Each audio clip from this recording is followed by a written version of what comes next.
BJP নেতাকে লক্ষ্য করে বোমাগুলি দেখাচ্ছি সেই ছবি। হাওড়া শিবপুরের ঘটনা, পড়ে রয়েছে গুলির খোল। জখম বিজেপির সংখ্যালঘু সেলের নেতা মনোজ খান। দেবাশিস রয়েছে টেলিফোন লাইনে। দেবাশিস, কখন এই ঘটনা, কারা হামলা চালালো, কি কারণে হামলা? এখনো পর্যন্ত এই ঘটনায় একাধিক বিজেপি কর্মী তারা কিন্তু আহত হয়েছে বলেও বিজেপি দাবি করেছে।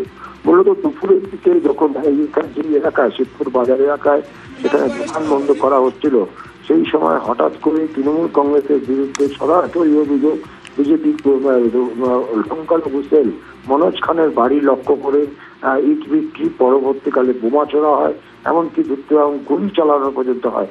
ইতিমধ্যেই বেশ কয়েকটি তাজা বোমা এবং দুটি গুলি খোল উদ্ধার করেছে শিবপুর থানার পুলিশ। তবে শিবপুর থানার পুলিশের বিরুদ্ধে ক্ষোভ প্রকাশ করে বিজেপি কর্মী সমর্থকরা। তাদের দাবি, তারাই কিন্তু কোনো রকম কোনো ব্যবস্থা নিচ্ছে না অভিযোগ করা সত্ত্বেও। ফলে এই ঘটনায় ঘিরে কিন্তু ব্যাপক উত্তেজনা রয়েছে। ঘটনাস্থলে বিশাল পুলিশ বাহিনী ও র্যাব মোতায়েন করা হয়েছে। বেশ, ওই মেয়ের তো দোকান আছে, দোকান বন্ধ করছি, আর ওই দিক থেকে ইট পাতা চলতে শুরু হলো, এই দিক থেকে চালালো। এবার আমি বন্ধ করতে হতো, ওই দিক থেকে বোম পড়লো। হ্যাঁ, বোম পড়লো, এই লাগলো, ওই আমার দোকানের পাশেই পড়লো। ভিতর থেকে বন্ধ করে দিলাম, কি করবো।